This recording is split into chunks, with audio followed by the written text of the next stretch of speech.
welcome to Making Known the Unknown. I'm your host, Tina Tarryk, and with me today are Reverend Carl Hewitt, medium and founder of Gifts of the Spirit Church. Welcome, Carl. Thank you. Sidney Schwartz, grade school teacher, mediumistic Bible researcher from Hackensack, New Jersey. Welcome, Sidney. Hi, Tina. And of course, both of these gentlemen are authors of the book, My First Encounter with an Angel, Revelations of Ancient Wisdom. The book is right now a cornerstone of this series, and what we do in this series really is partake and share with you the knowledge that both Sidney and Carl have gained with respect to psychic phenomenon, spirituality, and how this is all connected with the Bible and Bible research.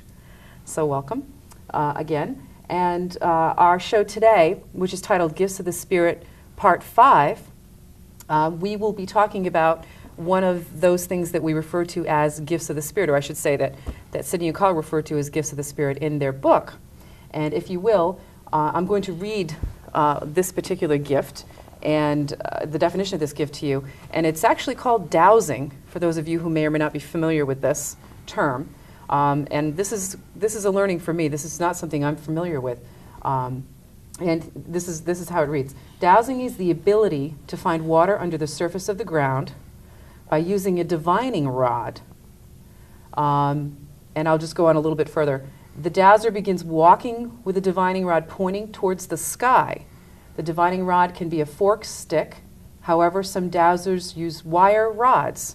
Now, this definition is rather brief, and what I will do is I will turn this over to Sidney, who perhaps can give us some examples of his experience with dowsing, or people who know how to do dowsing.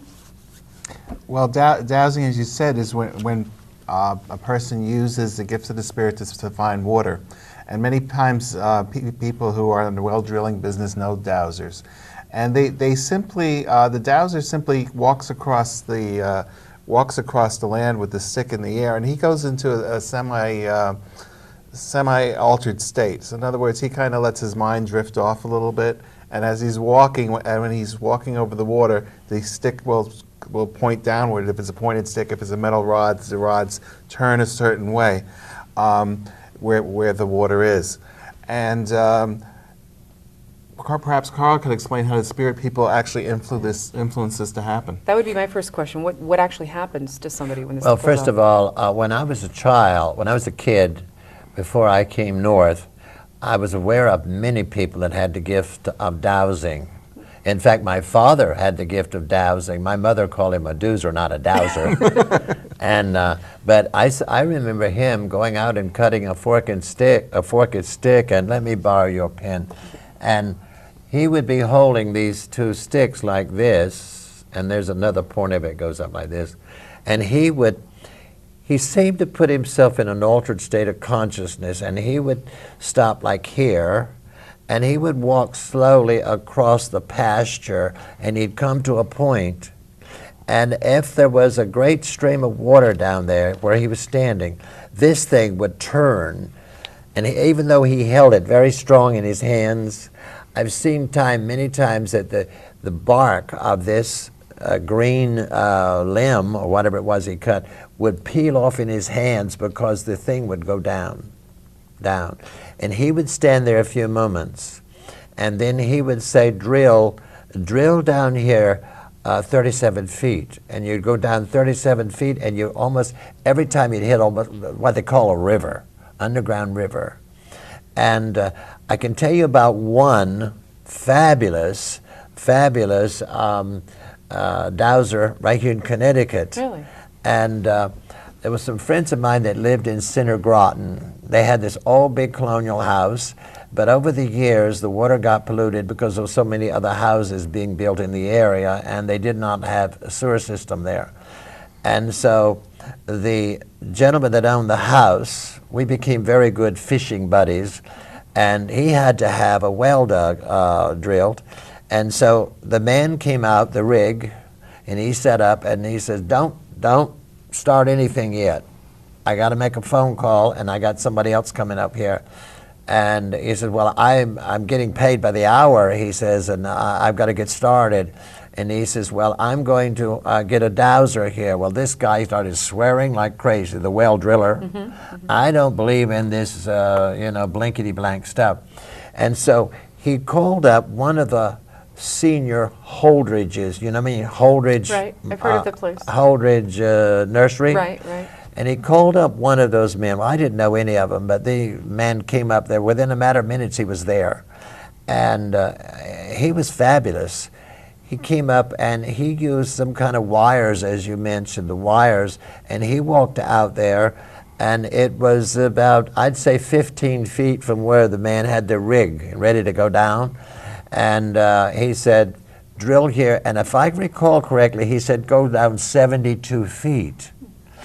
Well, this guy was not happy at all because he had to move this rig and set it up again, but he did, because the other man reminded him, I'm paying you, move it over there. And so he drilled down 72 feet. He kept grumbling, saying how much he disbelieved that. And so he drilled down, and 72 feet, he hit an underground river. No kidding. And that's dowsing. But I don't have that gift. I've always jokingly said if I was standing out in the middle of the Pacific Ocean in a canoe, it wouldn't work with me. Well, Now, but that's not exactly true. What do you mean? Well, you've explained to me that there's really two different types of dowsing. There's the dowsing you're talking about, and then there's remote dowsing. And remote dowsing is where you have a map rolled out on the table, and the medium kind of just puts his finger across there, and all of a sudden goes, what you're going to be looking for is here. And for remote dowsing, many times they're like if they're can be looking for oil or nickel or certain types of minerals or something, and the medium can just do that and select the thing right off the map. And I know the story of the one time you did that. I'm glad you brought that up, because this is something, this what I'm about to say is something I've tried to push out of my mind. A detective, I think this is about 20 years ago, a detective came to me, and he was trying to help the family find their daughter. She was about 16, 17. And it was over in Vernon, I do believe, Vernon, Connecticut. And she had taken a walk, it was in the summertime, she had taken a walk down to a convenience store, which was probably 1.5 miles down the road. And she went down there, and she never came home. And they've searched for her and everything else, and her mother felt very strange. She felt that there's something, that she's not alive anymore.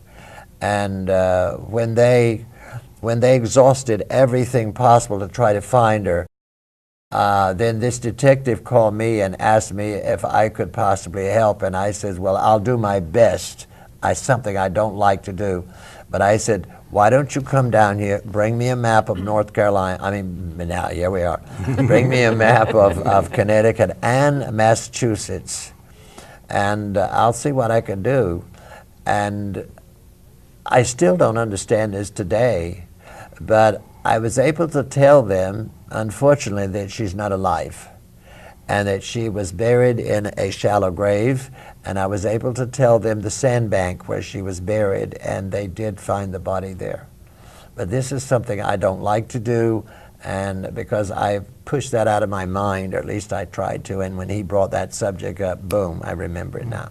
But you also did the same thing for Wilma, no? Didn't you Oh help her yeah, find? this is Wilma. These are some dear friends of mine that live in Charleston.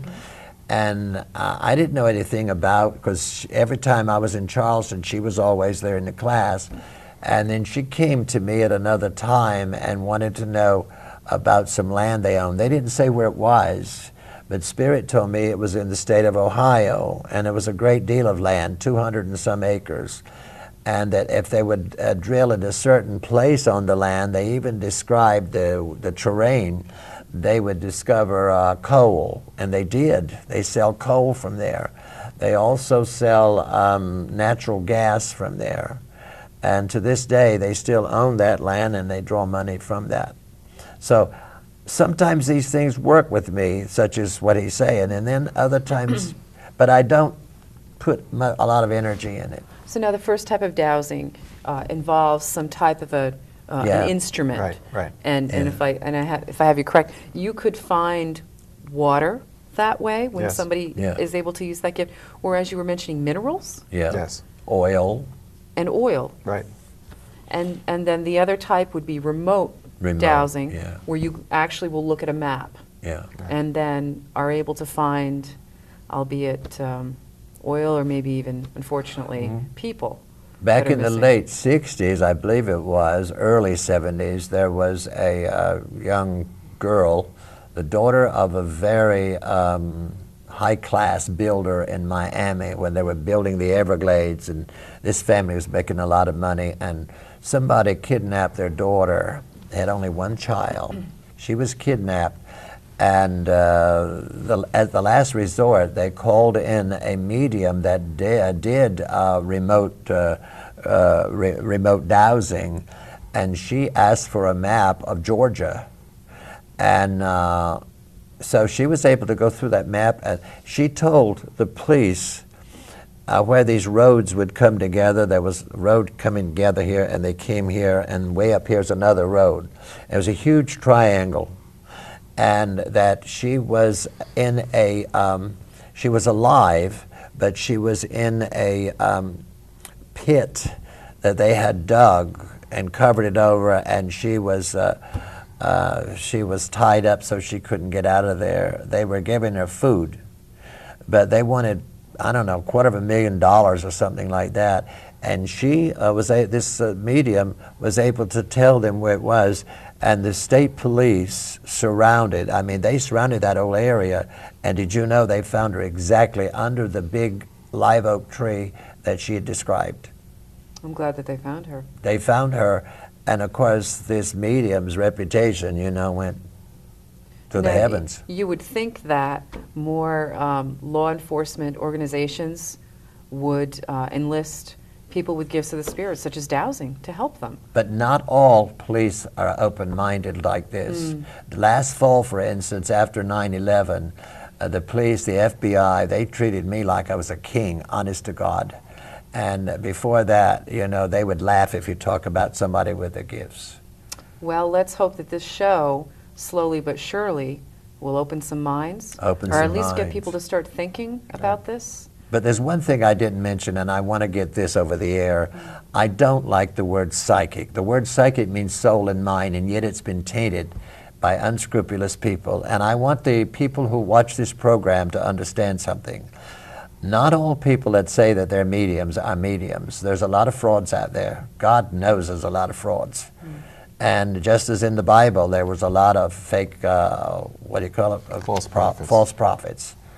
The same thing. Remember, the word prophet, seer, oracle, medium, these are different labels that were created to describe the gifted person, see? Jesus was the greatest of all that's ever come to this world. When you understand this work and you understand what he did, you'll understand that he was a prophet. In today's terms, he was a medium. See, the laws of psychic science haven't changed, and what was true in biblical times is still true today. And if we look into the Bible, there were dowsers and people who performed the gift of the spirit of dowsing in the Bible. And the one in the Old Testament was Moses. And in chapter 17 of Exodus, verse 4 and 5, it reads, Then Jehovah said to Moses, Take the elders of Israel with you and lead the people out to Mount Horeb, and I will meet you there at the rock. Strike it with your rod, the same one that you struck the Nile, and the water will come pouring out, enough for everyone. Moses did as he was told, and what water gushed out. So he took his rod, and he went where Spirit directed him. As he was walking, Spirit directed him. He hit it, and that's where the water was. That's where the Nile River came from. Well, no, this was out in the desert. Okay. The Hebrews were thirsty and needed water, understand. and that's how they found it. So the comparison to the Nile was that it was going to run like the Nile or flow. Well, like the he Nile. also struck the Nile when it separated. You remember the Ten Commandments, with the bills of the mill and the walls of water, and they walked through. He took the rod and he hit the water, and it separated out, and the Hebrews walked through. Now, you would think with the sensationalization of television and the media that most people would never believe that actually occurred. And it did. Yes. It actually did. Well, Spirit is just telling me something right now. I find this very unusual. They're telling me right now that all oases that appeared in the deserts was because a person with the gift of the Spirit was there, and they were close to dying when they started doing the dowsing, and the water came to the surface, just like it did with Moses. So the water will find And them. it kept flowing. It kept flowing, and that created the oasis where the palm trees would grow. Isn't that Oh, something? wow. Thank you. Did you? That's new. Yes, it That is. is brand new. I never gave that any thought, Yes. but they told me right now to explain that to you. So those are two examples in the Bible, at least, that you know of. Well, of course, Jesus, who performed every one of the gifts of the Spirit, also performed dowsing. And he did that in the Gospel of Luke, chapter 5, verse 1 through 6. At least that's where it's recorded. And I won't read the whole thing, but basically they were out sailing, and they were looking for fish. And he directed the boat exactly where to go, and he told them exactly where to lower the net, and it was filled with abundantly with fish. And it was called the miracle of the miraculous catch of fish.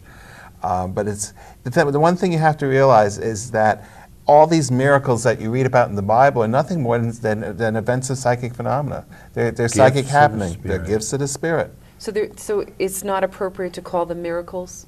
It's really appropriate to call them gifts of the Spirit? When you understand psychic science, it demystifies all these miracles, and you can understand how it happens. The thing about it is that many of the gifts happen because of psychic energy, which is invisible. And so therefore it's hard for us to connect to this invisible energy and understand it. So it's so much easier to just say it's miraculous. But actually certain conditions usually have to be existing in order for the phenomena to happen. All right. So now this is an example of dowsing with respect to water-finding individuals themselves, as opposed to the individuals looking for the water. Right, right. That's very interesting. There was a great being that lived on the earth a long time ago, and when he first came to me, he said that he was the God, he was the Lord of the wind. And when we were in Turkey, explain that. Well, we were going to a site where King Midas was. His tomb was very close by, and it was the name of the civilization was called the Fijians. I don't exactly remember where the location is in modern Turkey, but you had to climb up this hill, and when you climbed up this hill, you could look in where they had dug out this whole city. It was an archaeological site. And we were walking up this hill, and we could barely get to the top because the wind was going so strong that it nearly knocked us over. But the wind was right there where we were. Yes. It was not over there. Yeah. It was right there. And it suddenly started out just as we were hitting the crest of the hill. He got All of his a sudden, message boom. across because he had been there too. Yes. So that was my question is, what was that wind about? And yes, it was only in that area. Yes. Yeah. So not only did the water find prophets in the Right. desert, but the wind found you at the top of this Right. this archaeological dig Yes. area. He Isn't that told me something? another time for me to go down to the ocean and walk down to the edge of the water, and he would come across the water, and I would feel him. And I remember this night, mosquitoes were so bad, and the gnats, because there was no wind at all. No wind at all. And this was, I believe, in South Carolina. And I did that. I remembered what he said, and I walked down and touched with my toes on the water, and then I felt this soft breeze coming in, and it was like, then it was strong. And it just went, and it didn't continue. It was only afterwards that I remembered what he said. He says, I'll come across the water, and you will feel me on your face. The Lord of the wind. There's so much dealing with these other dimensions that it's hard for people to understand. But we will try in this show. Yes. We will try, and Yes. we will continue. You had said something earlier that had made me think of some other people, and you were talking about how not everyone who calls himself a psychic, and if you'll excuse me if I use that term now to describe it for our viewers to understand, not all of them are really true mediums. That's true. And of course, it would seem as if in the past couple of years, we've had an abundance of people both on television and radio who claim to be Well, I can run off mediums. some names, and I'll be glad to do this right now. That would be great. The names that I know of to be genuine mediums Okay. would be John Edwards, 100% genuine. Also James von Prague, 100%. Sylvia Brown, 200%. She's such a character. These are genuine mediums. But I have to insert something in here, and you're going to have to talk about it. You've got to get it on this tape, this program. A little while ago when we were talking, I heard a voice, and it said for you and Sidney to explain, because the way you're presenting the book as he wrote it, it may sound to the people as if I'm the angel that he met, and they said, God knows you're not an angel. And they want you to explain this. I think one thing we should clear up is the difference between a psychic and a medium. Okay. A medium is a person who can communicate with a specific entity, a spirit person in the other dimension. A psychic can't do that. A psychic basically can kind of tune in on things and get some vague impressions, but they're not having a dialogue with someone or seeing Okay. someone from the spirit world. Okay. So that's the basic difference. Everybody's psychic to some extent, Yeah. but not everybody's a medium. Okay. So now the relationship or the connection is that Carl is the tool, if you will, that Awan is communicating he's a telephone through. line. He's a telephone line. Okay, He's for a this- telephone okay. that allows me to speak to Awan. Okay. He's the instrument, yes. Now, do you think that these other people, John Edwards, James von Prague, Sylvia Brown, do they do the same thing that you do, Carl? Sure, more so. See, a lot of people, all these mediums that we just mentioned were on the Larry King show. And as everyone knows, when he has a show, people call in. And they do live readings on the air, okay, where they hear the person's voice, and then they can read for them. And that's called the gift of voice vibration, where the medium hears the voice and all of a sudden is able to tune in on that specific person and give them information about their life. And all of these three mediums have done it, as well as Carl's able to do it at times. I've been on in the 70s and the early 80s. I was on television a great deal, radio a great deal. I did all of this work. But then I got to the point after a while, this is it. I can't deal with this because I'm still the person, the country boy that I was, and I can't handle all this publicity stuff. You know, and then I got to the point after a while I wasn't even doing interviews. So here I am sitting in front of these cameras, or God knows who out there to see it.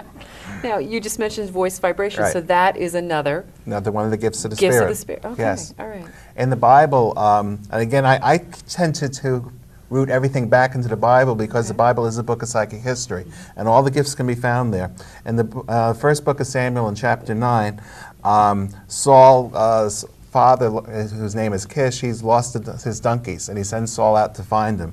So Saul goes out with his servant, and they're going from place to place, and they can't find these donkeys, and he's getting very upset. And finally, his servant says, he says, "Sir, why don't we're getting close to where the man of God is the word that they use in the Bible, but it's actually it was the prophet Samuel." And he says he's held in a lot of honor, and everything that he says comes true. He says, "Why don't we go there, and why don't we ask him where he can find the donkeys?" And Saul says, "That's a good idea, because pretty soon my father's going to be more concerned about us than the donkeys." Mm-hmm. And so they go there, and it turns out that Samuel anointed Saul to be king over Israel. But before Saul got a chance to really say anything to Samuel, Samuel turns to him and says, "And don't worry about your donkeys, because they're already found, and don't worry about them." So he answered the question before Saul even got a chance to do that, and that's because he was picking up on his voice and knew the answer. The voice vibration that was really coming from his mind. Yes. In reality. Isn't that something? Yeah. So a voice vibration can come through somebody who is in the same room as you or near you. What about, you were mentioning over the telephone or the radio. Can you do that through those sources as well? Yes. Sometimes people, I have a client in Hong Kong, Really? And she comes to see me approximately every 3 or 4 years, and then once in a while she will call me and she asked me if I could possibly help her, and I says, well, run it by me and let me see. So she runs the question by me, and if I pick up the answer, usually I pick up the answer instantly, and give her the, so this is why I have to be careful, because that takes a lot of energy out of me. My phone sometimes never stops ringing, and there are people that call me up and ask me the I can imagine. darndest questions you could ever imagine. But I want to help people to understand the truth about this. This is what I want. And you know, I want so much for the people to know that there is no such thing as hell. There's no such thing as devil. That was all created to control the people, keep the people in check. Life is eternal regardless of who that person is. We continue on and on and on, and we reincarnate and we come back. This is why a person today, some of the people listening to this program, they may have the knack to do something and do it well. It's because they did the same thing in another life, and the knowledge, the know-how is recorded in their soul. And that soul in their body today was in a lot of other bodies before this. There is no end to life. But of course, they wouldn't know this unless they were with somebody who could tell them that they did. So they That's could right. actually go through a whole That's right. lifetime That's right. and not really take advantage of that, and then That's right. and then they die. The thing that always bothers me, and I had the question about it, is this. In my church when I was a kid, they said, you know, if you don't believe in Jesus, you're going to go to hell, that type of thing, because he would forgive you. But my question was this: there was Moses and Elijah who had been dead. Elijah 800 years. Moses was dead 1,400 years, and yet both of them appeared to Jesus, showing that they were alive and well in another dimension. Now, who saved them? Stop and think of that. Who saved them? You know what I mean? And you know of what course, I'm getting at? this was in the Bible. Yes. This is documented in Right. the Bible. Sure. Yeah, they lived hundreds of years before Jesus, and then their spirits came back. Why is it that when I went to church, I never was told any of this? I never heard of this. None of this was shown in the light that you're explaining it to us now. Because they've been very clever at mind control. Very clever at mind control. And I have another word, brainwashing. I see. Because don't forget, I'm coming from one of those sectors of religion myself. And I got out of there, and I went looking for answers, and I went through hell on earth, and I finally got my answers. So here I am today trying to get people to open their mind and realize it. Well, we certainly hope that you do. We hope that this show has an effect Yes. on everyone who's watching it. And unfortunately, that's the time we have today. And we're going to wrap up Gifts of the Spirit Part 5, where we've discussed the different types of dowsing as a gift of the Spirit, and also voice vibrations. And I thank you once again, Reverend Hewitt and Sidney Schwartz, and I thank you.